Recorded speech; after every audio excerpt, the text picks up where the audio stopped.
Ms. Ilu, I just wanted to ask about the status of the presentation. Is it okay? Are you able to share the contents? Yeah, please. I just try again. Yeah, could you? Yes. Yeah, I try again.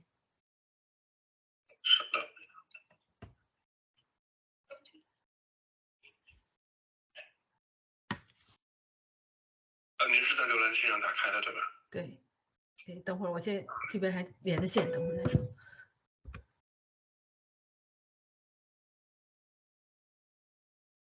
Yeah, no, right?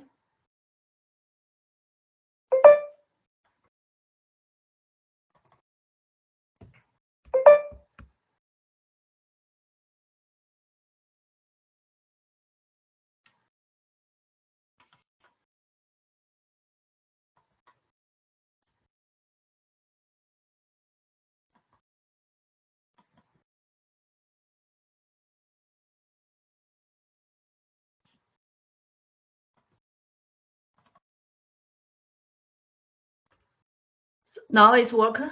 It's working. Yes. Oh, that's great. That's great. Good. Okay. I just stopped the share. Okay. Thank you.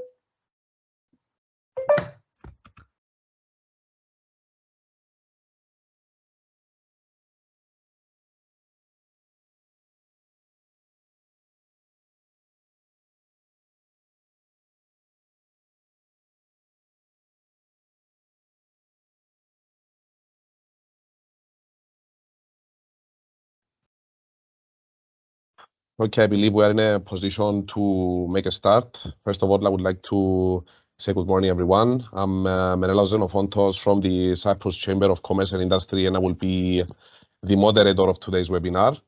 First of all, I would like to thank you all for joining today's event, which is co-organized by the Cyprus Chamber of Commerce and Industry, as well as the Cyprus-China Business Association, which is operating under the auspices of the Chamber. The event today will focus on the technicalities around the exporting process from Cyprus to China, with experts from both Cyprus and China. Special thanks are to be given to Ms. Heini Wang, who is the officer of the China desk, for the tremendous effort she has put into the materialization of this event. Prior to starting off with our keynote speakers, I would like to kindly ask everyone to keep their microphones and cameras off.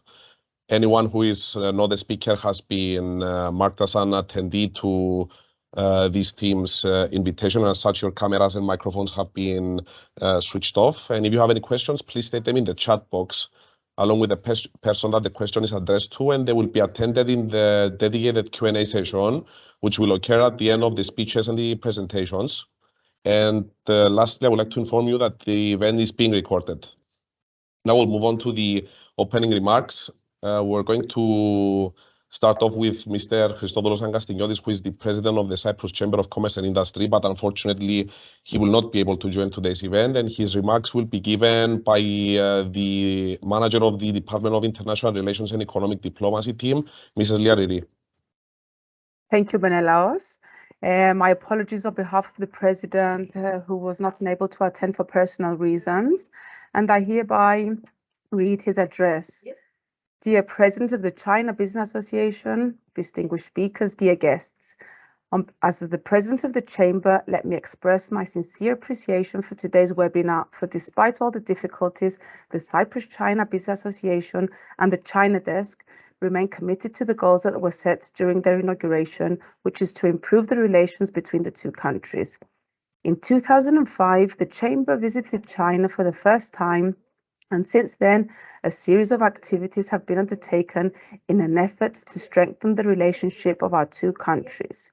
Indeed, for the past 17 years, the Chamber and the Cyprus-China Business Association have successfully organized seminars to promote Cyprus as an international service center in Shanghai, Beijing, Nanjing, and Hong Kong.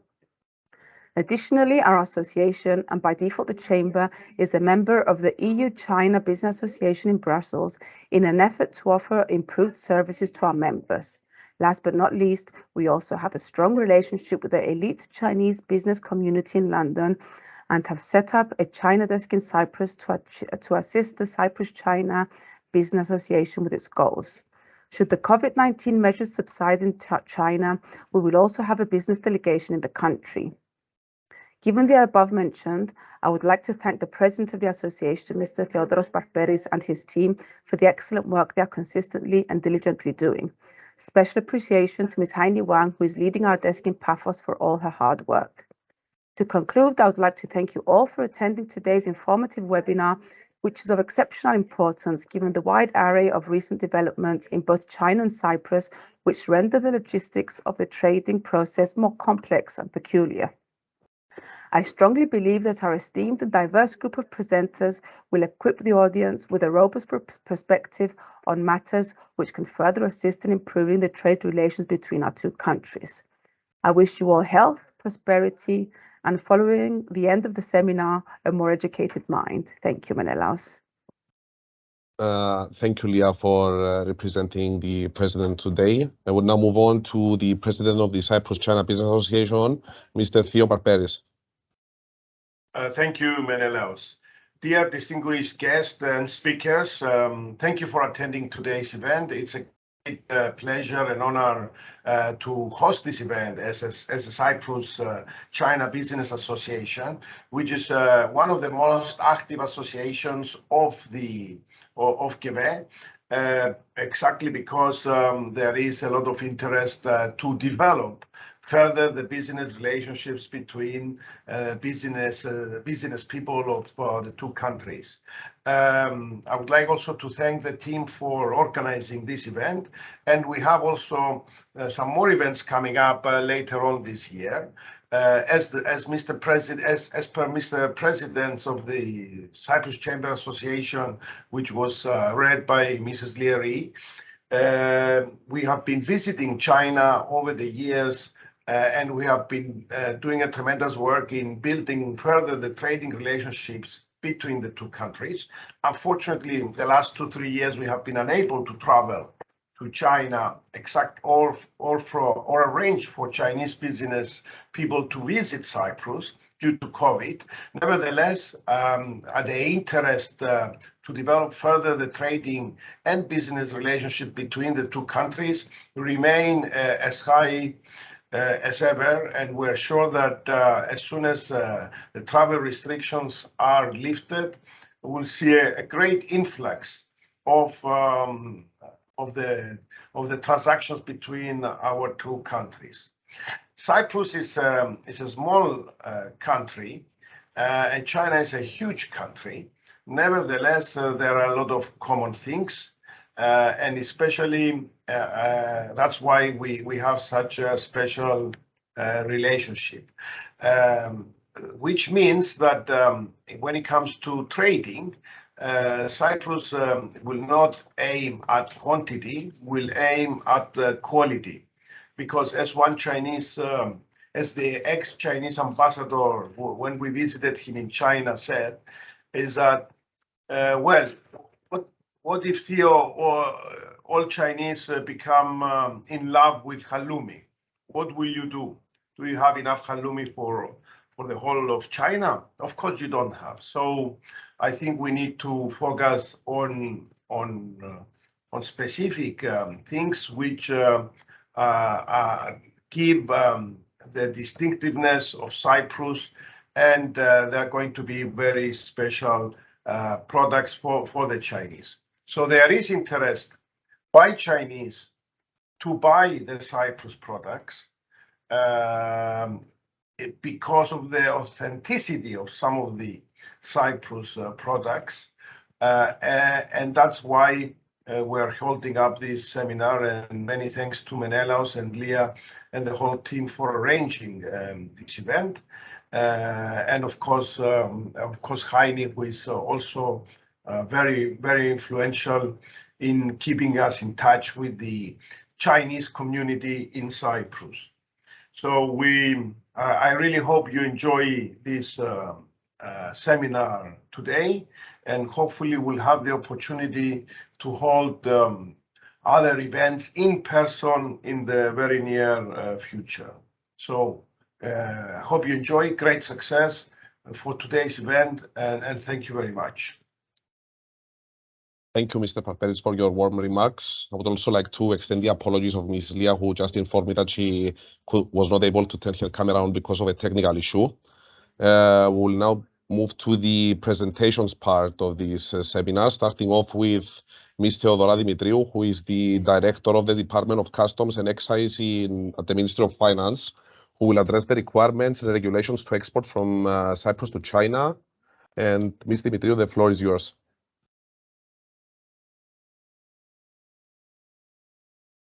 Your microphone is muted, I believe.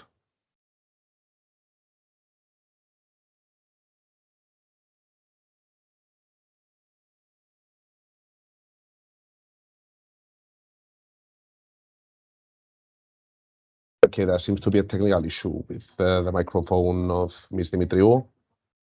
Until it's resolved, I suggest it's best to move to Mrs. Ilu, who is the Vice President of the China Chamber of Commerce of Import and Export of Foodstuffs, Native Products and Animal Byproducts, who will deliver back-to-back presentations to us. First of all, on the policies, regulations, and requirements for exporting food products to China. And secondly, on the practices in the exporting process to China, including the registration and filing with the General Administration of Customs in China. Mrs. Ilu, the floor is yours. Good morning and good afternoon. So thanks for your inviting me to participate today's webinar and to have the opportunity to talk about some new regulations about the China import in agriculture and food products. Now today, you can see my presentation, right? Yes. Yeah. Okay, good. So today I just have the 3 parts. I just want to introduce the 3 parts of my presentation. The first part is about the China agricultural products trade. I just still remember the Mr. Theo Barbares, the chairman of the president of the Cyprus-China Business Association, said, so your Cyprus aim to the quality and buy Cyprus products is the main purpose of today's webinar. So I think if you know general pictures of China agricultural trade, it will be very important. So second part of my presentation, I want to show how about the China and the Cyprus agriculture and the food products trade between our 2 countries. The third part, I just gave you the main focus, what you'll pay attention to the new regulations and how to function of the new regulation for your to do your business. So now the first is the general international trade of China's agricultural products. So I think to talking about the China agriculture and the food trade, I always like to say there are 4 characteristics. The first one, I think, is the China agriculture trade just shows a stable increasing recent years. Now, according to the China statistics, from the 2012 to 2021, China agriculture trade grow at a compound annual growth rate was 6.4%.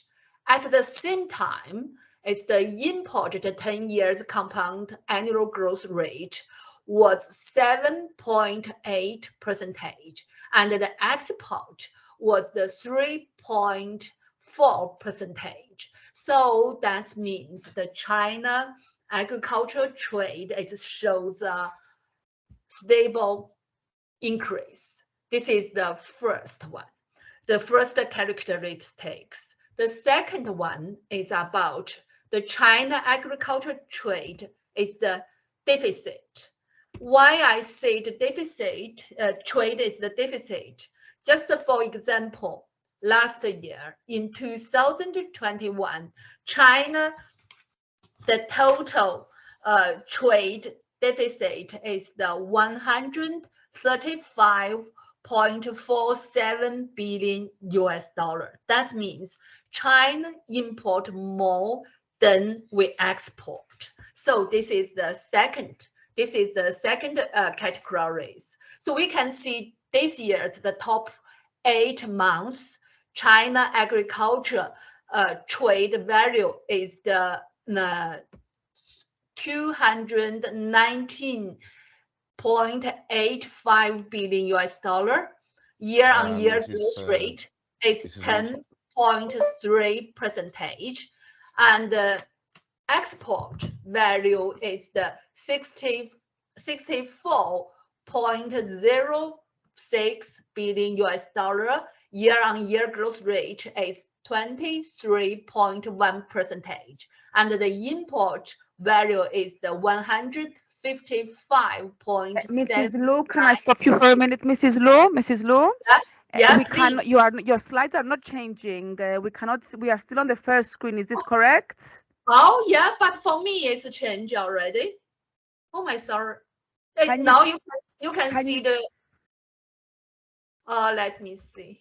We can only see the first. That's better. Now we can see the overview trade. Overview trade in agriculture products, right? Yes. Yes. Now it's fine. Okay, so this top 8 months, right? You can see that, right? Yes. Okay, good. So this year the top 8 months it will. Sorry, I have to just share. Yeah. So it's just keeping on the increasing of the Chinese agriculture trade. So import is reached 155.79 billion US dollar. Year-on-year growth rate is 5.7%. So this is the second characteristics. The third one is the concentration. So the import origin and the export destination was very concentrated. For you can see in last year 2021, the top 10 export destination accounted our total agricultural volume nearly 66%. So the import origin is accounted for nearly 70%. Yeah, 70% of the total of our import origin. Can you see the import origin here, right? The top 10, Brazil, United States, Thailand, New Zealand. You can see that pages, right? Yeah, excuse me, you can see that. So now the fourth characterized is about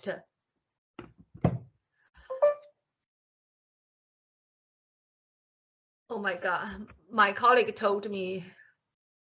No, now you can. I don't know what happened. I think your slides are freezing. Oh my God. Oh, so can you see? Oh, but for me, it's normal. Yeah, it's very normal. Here you can. I think you should make the presentation full screen. Oh, How about now? Button. How about now? Now is the import of agricultural products. Now you can see the page 10. Yes, we can see the page. The page 10, right? Okay, yes, good. Yes. So the import origin accounted for the nearly 70% of the total. That means the first, from the first to the 10 is specified is the Brazil, United States, Thailand, New Zealand, Indonesia, Australia, Canada, France, Argentina, Rookland. Yeah. So this is the top 10. The third concentration is the import products or export products are very concentrated. For example, the top 10, you can see the page 8 now. No, it's still at page 10. Oh, it's so slow. Oh, no. Now it's okay. Now it's okay. Oh, okay. So I cannot just the whole screen. I just one by one is good. So now the top 10 export products accounted for 77% of the total. You can see the first one is the aquatic products, edible vegetable, prepared aquatic products. So the import, for the import side, our import, top 10 import products. Now you can see the slide 11. Yeah, that's great. So the import of the top 10 is accounted nearly 88% of the total. So you can remember here, it's very interesting. So the soybean and also the meat and also the aquatic products and also the dairy products and the fruits. These 5 kind of products over the 10 billion US dollar. So that's the major top 5 of our import products here. So this is the first part. I just give a very quick review. The first one in China agriculture, the characteristics is about the recent years. Just that shows the stable increasing. And the second one is the Chinese agriculture trade is the deficit. That means the import much than export. So the third one is the import origin and the export destination are very concentrated. The third one is about the import products categories and also export categories are very concentrated. So this is a general picture of China agriculture and the food trade. Now, the second part, I just want to talk about the trade in agricultural products between our 2 countries, China and Cyprus.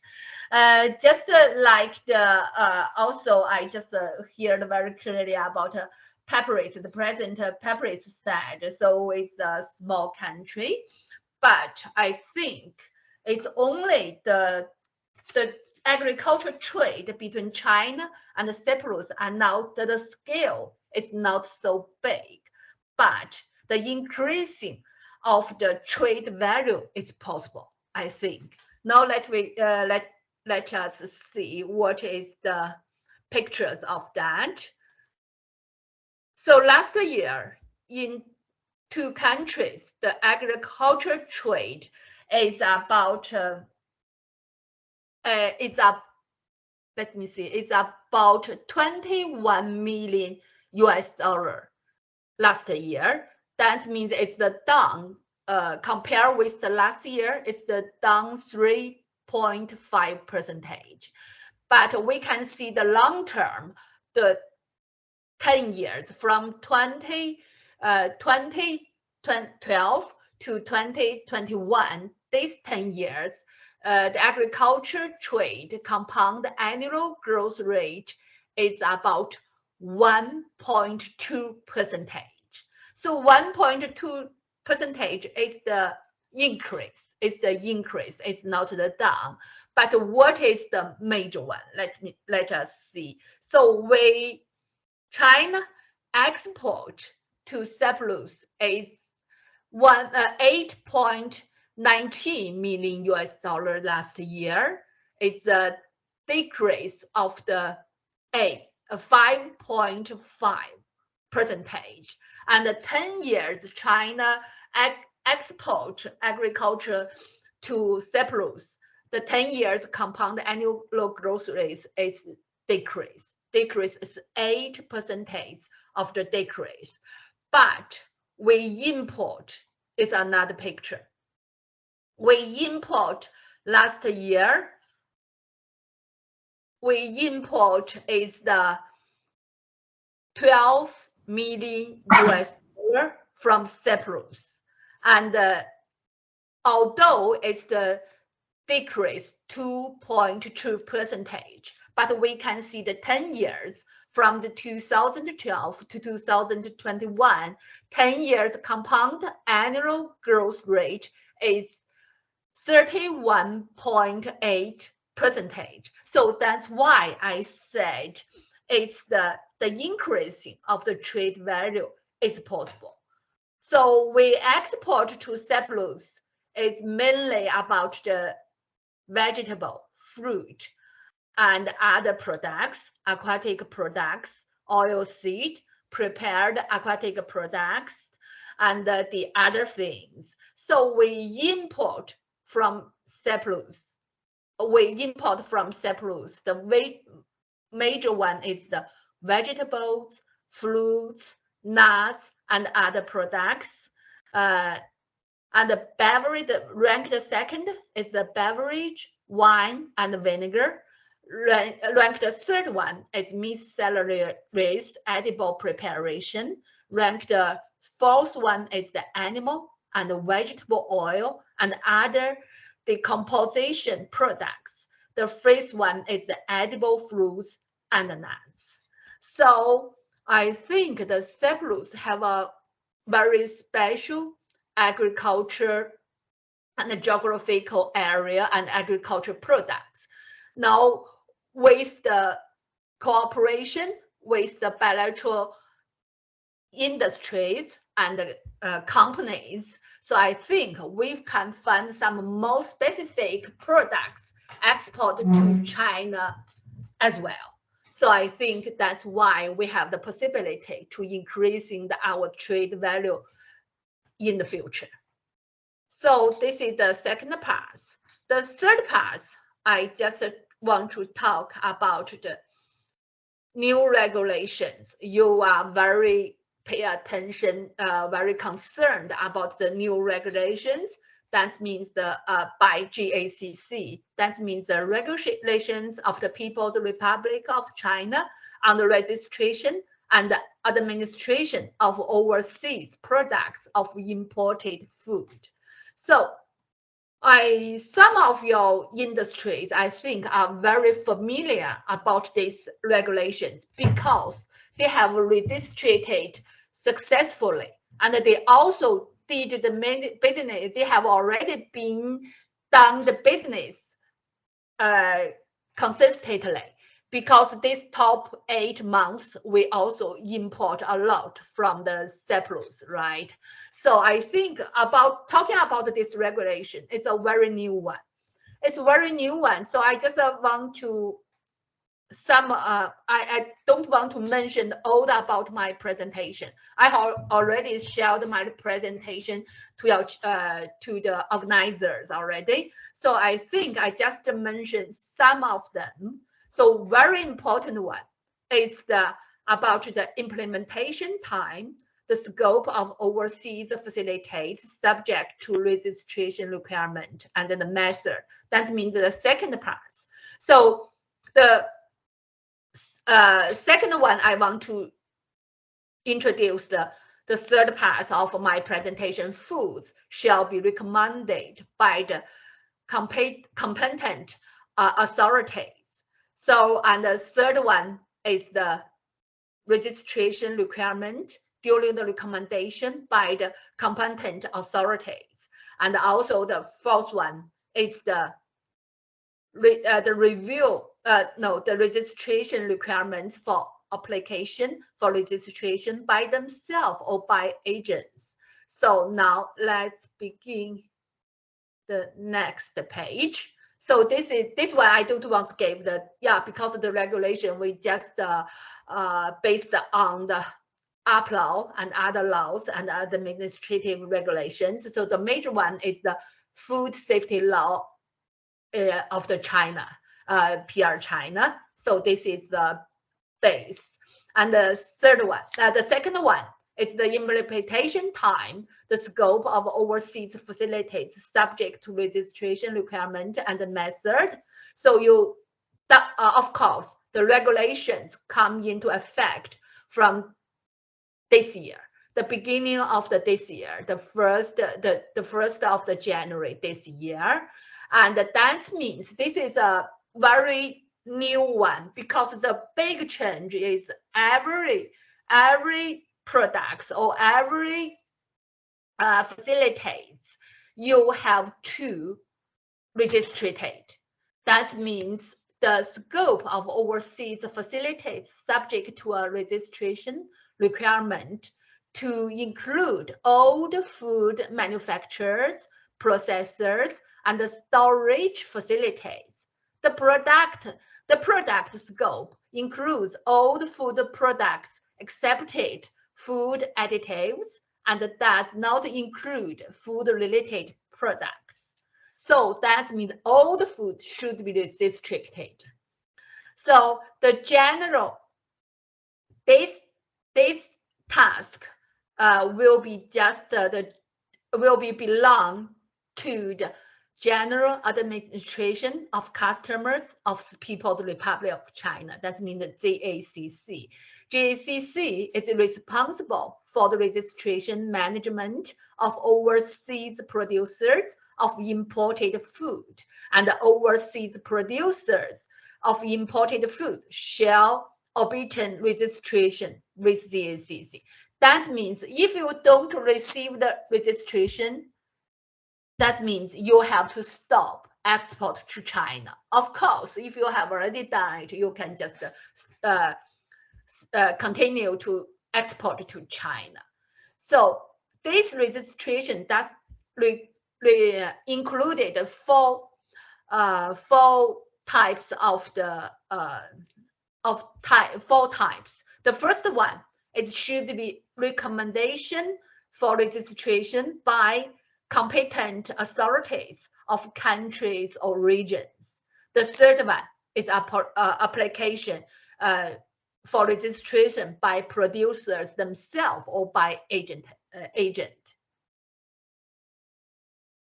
So this pages shows what kind of be recommended by your authority bodies. They are included 18 products. The 18 products should be registered or recommended by your countries or regions, the authority bodies.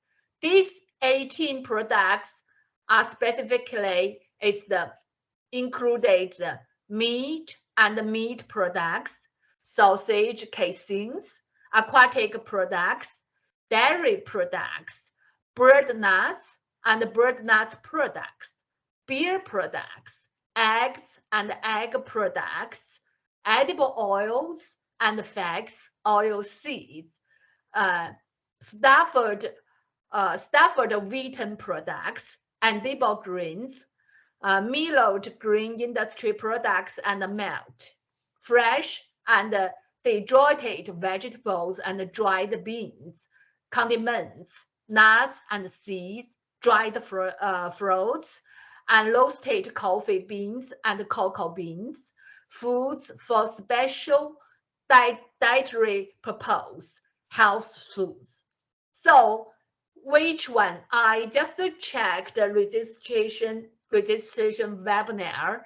There are only from your country, Cyprus, there are 2 products should be recommended by the government or authority bodies.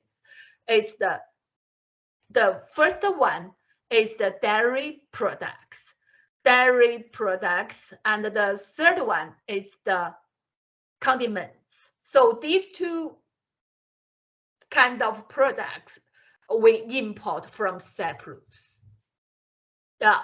Of course, within these 18 products. Let's see, next page. Yeah, this is the during the recommendation by the competent authorities. So this is the very technical ones. I just mentioned a little bit about that. So sorry, this one, yeah, this one. I just there are 5 according to the Article 8. According to the Article 8, you should, if you're recommended by authority bodies or by the authority agencies, so it will be included 5 articles, 5 reports you should be prepared. Now, the first one is the letter of recommendation by the competent authority of the country origin. The third one is the list of the recommended products and the producer's application for registration. The third one is the documents certifying identification of the products, such as the business license issued by the competent authority of the country origin. So the fourth one is the statement that the producers recommended by the competent authority of the country origin conform with requirements of these regulations. The third one is reports of examination, inspection, review conducted by the competent authority of the country origin to relevant producers. So if the necessary, now these 5 reports or these 5 you should be prepared is in general. So if necessary, GACC may request documents related to the producer's food safety, sanitation, and food defense system, such as floor plans of the factory, workshops, cold storage, and the processing flow chart, etc. That means, so the compulsory is the 5 documents. So next page is about the application by producer themselves or by the agents. So it also should be prepared for the 3 documents. Now, according to the Article 9, the 3 document is about the producer's application for facility registration, documents certifying the identification of the facility, such as the business license issued by the competent authority of the country origin, statement by the producer that it conforms with requirements of these regulations. So it will be simple than the recommended by the authority bodies. So the third one, the Article 10, we can pay attention of the Article 10. So then Article 10 is talking about what's the producer's application for facility registration should be included. Now it will be included where the producer is located, and address for the production site, legal representative, contact person, contact information, registration number approved by the competent authority of the country origin, the type of food for registration, type of production, and the production capacity, etc. So this is the details of what you should prepare in your 3 documents, especially the first one, the first one of the documents. Now, next, this is also the review method of the registration of overseas production enterprises of imported food. So it's the review method or edit. It's this kind of all the activities should be done by the GACC. So the second part, the second paragraph of this Article 13 is very important for your countries or your regions authorities. So overseas producers of imported food and the competent authorities of the country or region shall assist GACC in carrying out the aforementioned evaluation and review. So you have the responsibility to assist GACC to do this kind of evaluation and review. Now, this page, the Article 10 is the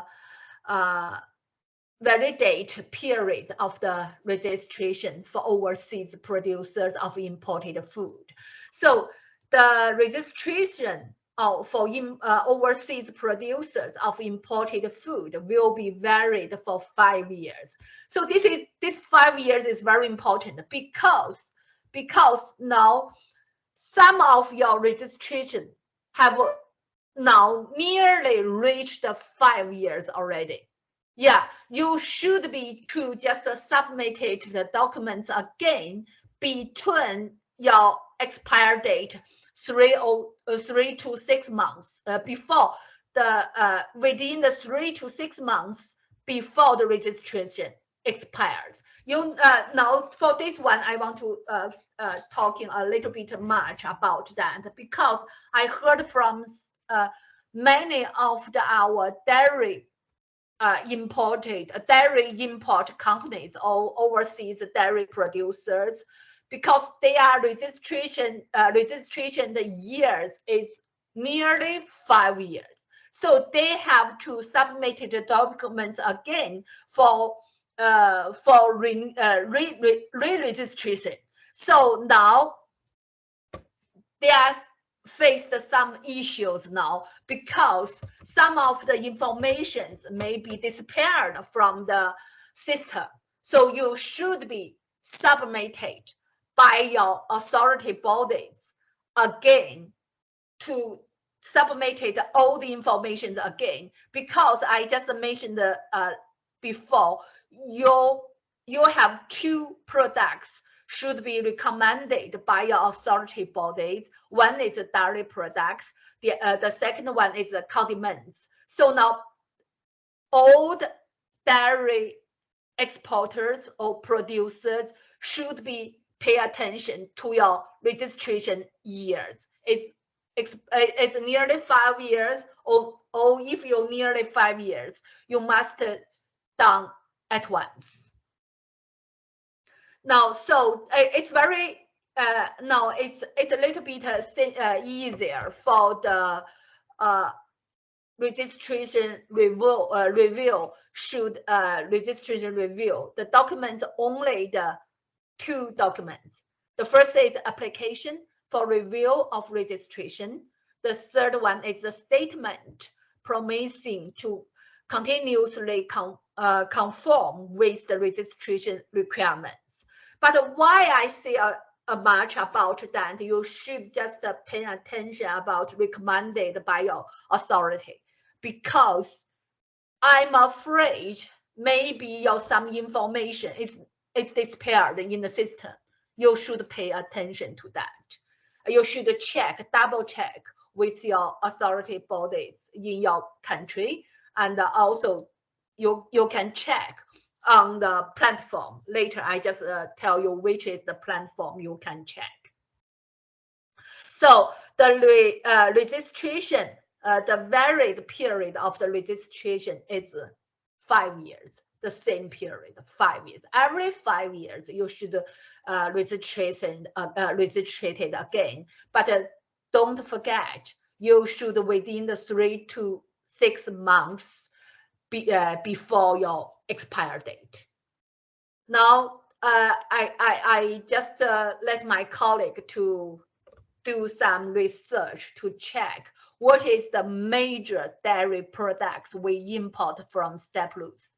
Now, the Cyprus, the dairy products is the cheese, the cheese and the cream and hard cheese. So these 4 kind of products is majorly we import from Cyprus, and you have already 13 companies registered successfully. So these 13 companies should be paying attention to your expire date. How many years you have already registered? That means. Now the other one is the liquor. You have already, now I just found you have already 33 companies registered successfully on the system. Now that liquor is the 10 companies have already registered successfully. Dairy products, I mentioned the 13 companies registered successfully. And also the drinks, it's the 8 companies registered already. And the condiment is the 2 companies already registered successfully. So if the other companies want to export to China, you should know. If your products included in the 18 products, within the 18 products should be commanded by your authority bodies, you should just submit it to your authority bodies. If you're not included, if you want to export to China's products, is not included in the 18 products, so you can just register it by yourself. Now this is the window, so system. You can check the system, and your application should be use this system. It's the China International Trade Single Window. So this single window is included about 2 types of the. I mentioned it's 2 types of the 2 types of the registration. The first one is by the authority, recommended by the authority bodies. It's included 18 products.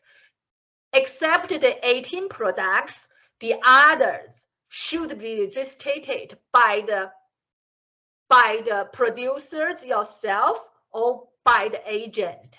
That means you only can use this international trade single window. Now this one, you can see, if you just into this one, the step 1, you can just find my red pen, right? We have in the red, that means the find more. Then find more is the specific, area. You can find more here. You just search here first. This is the step 1. You find this one, and the step 2. You can see this is the single trade window app. You can just find the single trade app, and the step 3. And the step 3 is the login. It's the login pages. You can just follow the login pages, and then you can done by yourself and to submit it all the documents you prepared already. So this is the, if you have some questions or if you have some issues, you faced some issues, you can just through your chamber or through the Cyprus Chamber of Commerce and Industry or the Cyprus-China Business Association. You can through them to ask us. Maybe we can just let our colleagues to help you. And also, you also can just ask your agent to help you, to assist you to do this registration step by step. Only 3 steps. It's not so difficult. It's simple. So that's what I talked today. And now I just give you to show one pages about our published at CIIE, our China Food Import Report. And this report is a China imported food report annual. Every year we publish published during the CIIE. So I hope we can just build the connection with the Cyprus Chamber of Commerce and Industry, and also the Cyprus-China Business Association. So if we can build a direct relationship, now we can send you our, you can scan, and we can send you the digital one. Yeah, this is what I said. And the China, I just give a very quick introduction of our chamber. Our chamber is established in 1988. We are the biggest agriculture and food chamber in China because our chambers import, our chambers members import and export value accounted for 70% of the total. And now we have more than 5,000 company members in, of course, around China, and we coordinated the HS code over 2,700. Now that means we all coordinated all the agriculture and the food products. So our chambers have already over the 13 years, and we also we have some specific sub-chambers. We have 44 sub-chambers, specific for cues on the, like meat, like dairy, like the wine, like the condiments. We have some sub-chambers. So that's, I'm very happy to have this chance to introduce the China agriculture trade and also the new regulations. And I also very happy to know so many friends from the Cyprus. I hope, just like the two channels mentioned, I hope we can see in face in the not so far future. And also this year's CIIE will be held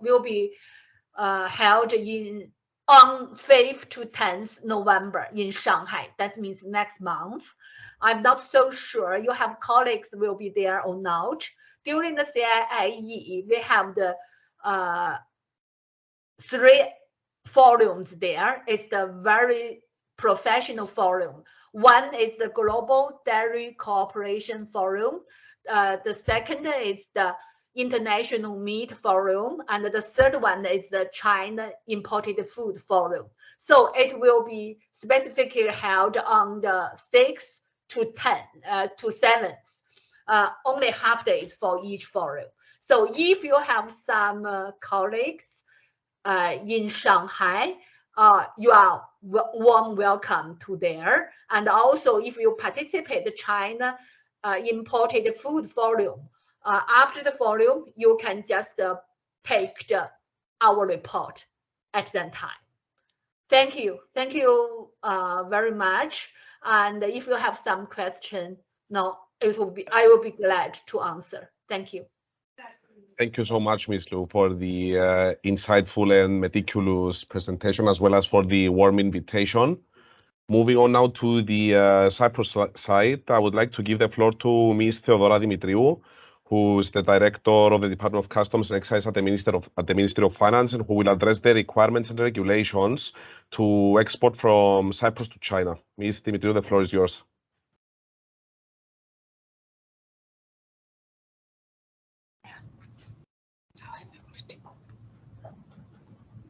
Good morning to everybody.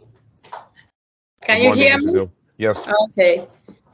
Thank you very much for the presentation of Ms. Liu. It was very, very interesting.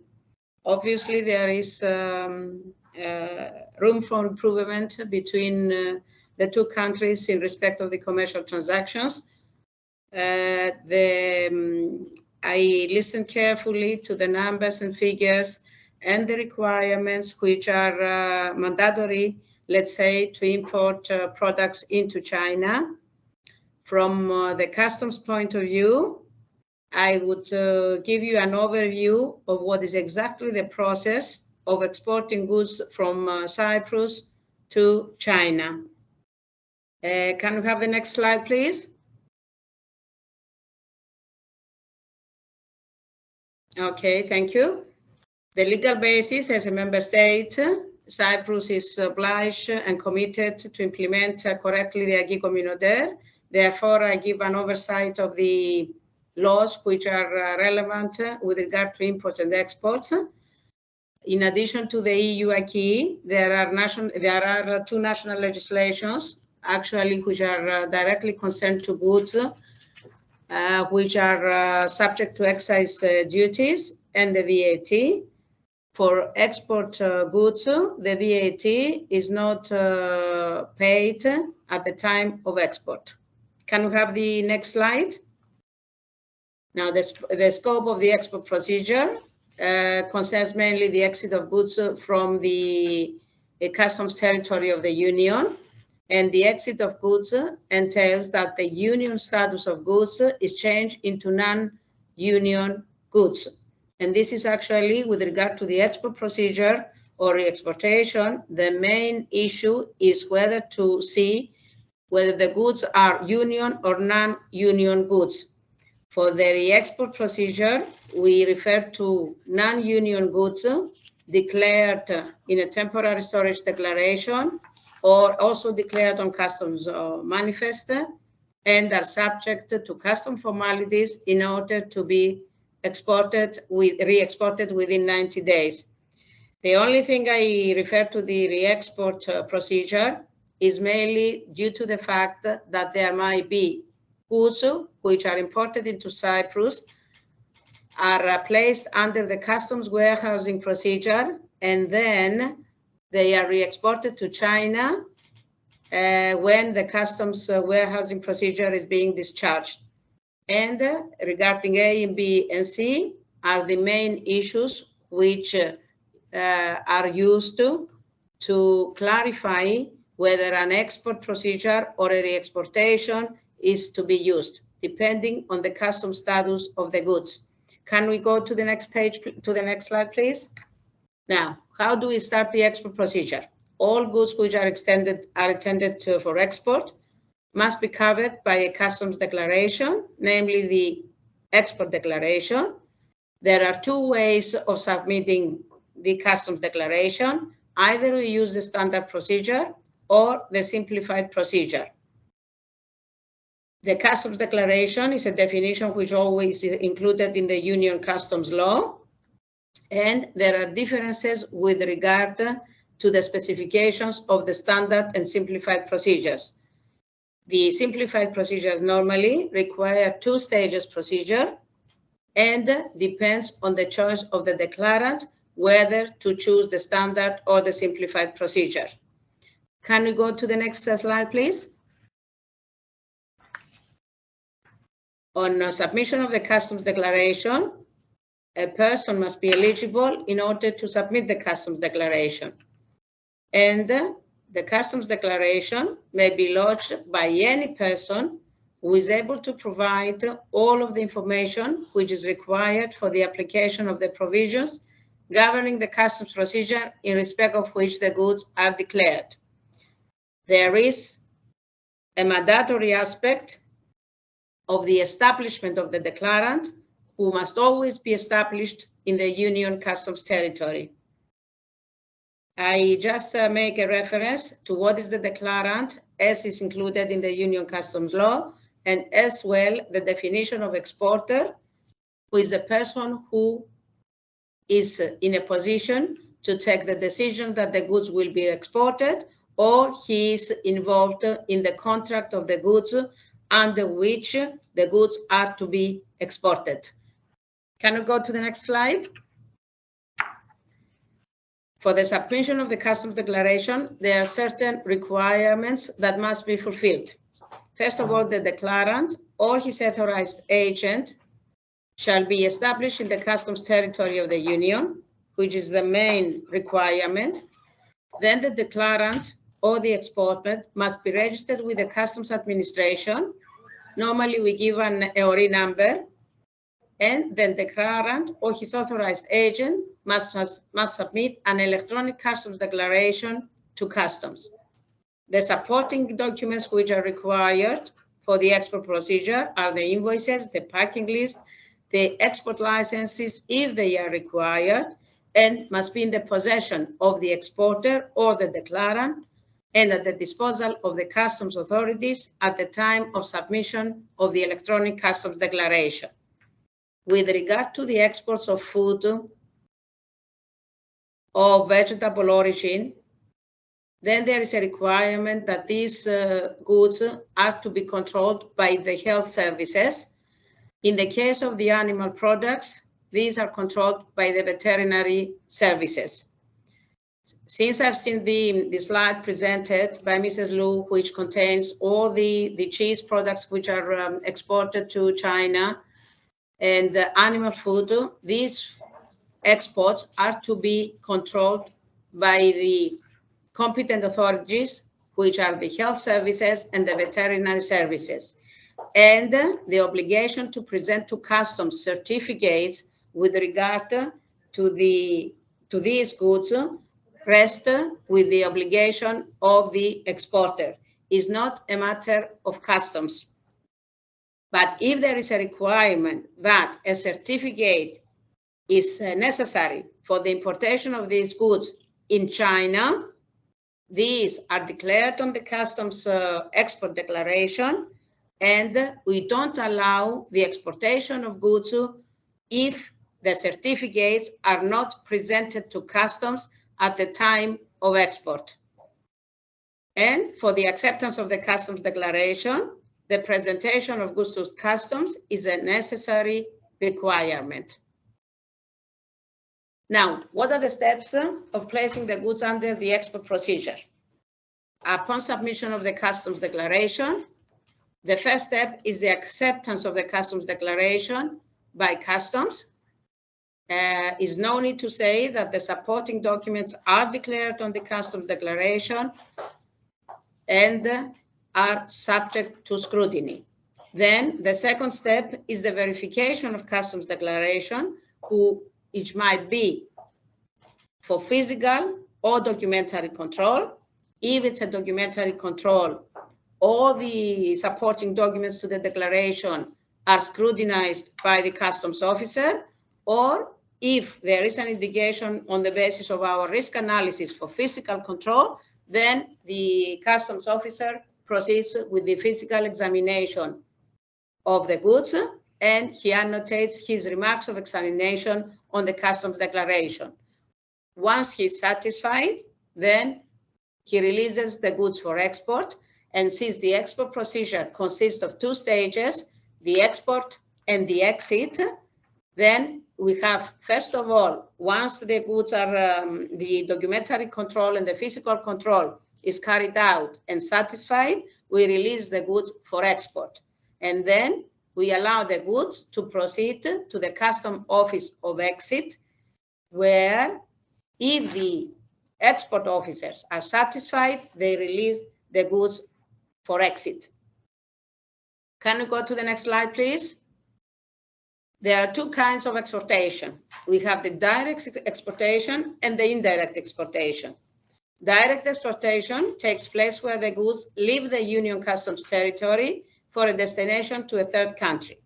The indirect exportation takes place where the goods leave the Union Customs territory for a destination to a third country through another member state.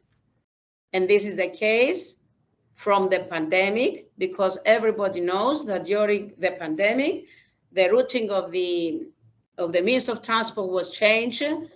The flights and the ship voyages were cut to the minimum, and therefore it was much more difficult to proceed with direct exportation, and therefore the indirect exportation was as a means to carry on the exports at whatever cost.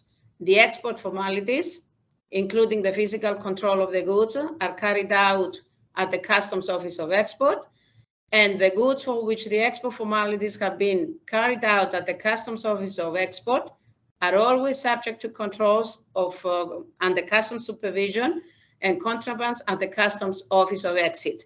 And normally the exit officer, what he does, he bases his examination on the remarks of the customs office of export. Can we go to the next slide, please? Now, with regard, I described the direct and indirect exportation of goods.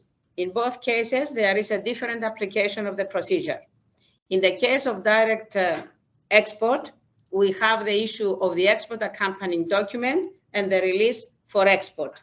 In the case of indirect exportation, because there are two members involved, there is an exchange of information between the two customs administration involved through electronic messages in order to be satisfied that all the requirements of the export procedure are fulfilled. The examination of the goods at the customs office of exit is carried out on the basis of the remarks of the examination of the customs office of export, and this is the notification of expected export, and there is an exchange of messages between the customs office of export and the customs office of exit. And one thing I would like to stress out is that indirect export always takes place between two countries. For instance, if the goods end up in China, leaving Cyprus Limassol port, going via Piraeus in Athens, and then final destination, China. Let's go to the next and re-exportation. The re-export declaration is normally used in cases where the goods are already in a customs warehousing procedure. Therefore, the provisions of the export procedure are also applied in the case of the re-export declaration. Whenever we refer to re-export procedure, we always mean that we refer to non-union goods and are those which are destined to be taken out of the customs territory of the union. They are subject to the re-export declaration to be lodged at the competent customs office. Normally, the re-exportation declaration is submitted with the customs office of export, and once satisfied, the goods are released for the customs office of exit, where the final shipment of the goods is taking place once the customs authorities are satisfied that the rules are fulfilled. And can we go to the next one, please? The goods which are destined for re-exportation or exportation are always subject to customs supervision, and there are certain formalities which are applicable at the time of export and exit. And these concern the repayment or remission of import duties in cases the goods are subject to the repayment or remission. The payment of export duties, at this point I would like to say that at the export refunds, and the collection of export duty. With regard to the export duty, I would like to stress out that for the time being, no export duty is imposed on any exports. It's just a definition which is included in the Union Customs Code. In case the European Union decides to impose any export duty, there is the legal basis on which to impose such export duties.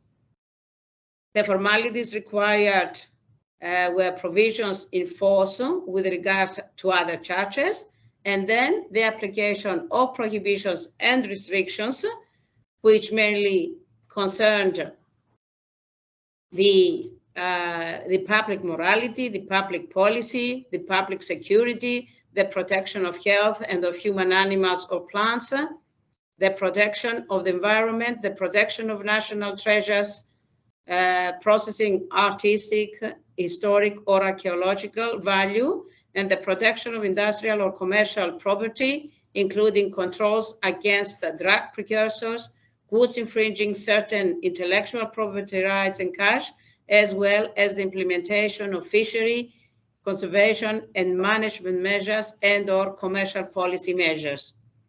In a nutshell, all these are controlled at the time of submission of the customs declaration. And for sure, we never allow any goods to be exported or re-exported without the rules being satisfied as per the national legislation as well as the Union Customs Code. That's all I have to say. And I would like to thank again Mrs. Liu for her interesting presentation, especially with regard to the statistical information, which more or less are with the same statistics as we do possess in the department regarding the cheese, alcoholic drinks, and juices. Most of the best, I would say the top 3 items which are exported to China are cheese, hard cheese, as she said. Then we have the juices and olive oil and edible food. Thank you very much. Thank you very much, Ms. Demetriou, for another insightful presentation. I am certain that in combination with Mrs. Liu's content, the attendees will have been given a holistic overview of the entire exporting process. At this moment, I would like to ask our attendees to state their questions in the Q&A box if they have any.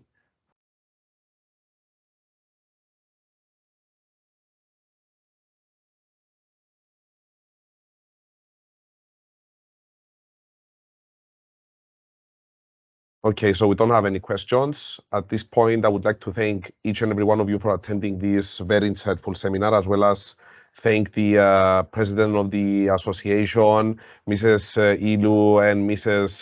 Theodora, for the time taken to present to us all this content. I wish you all an enjoyable rest of the day, and we will be in touch soon with other events of the Cyprus-China Business Association, which will aim to enhance the trade relationship between our 2 great countries. Thank you very much. Thank you. Thank Bye-bye. you. Thank you. Bye. Bye. Bye.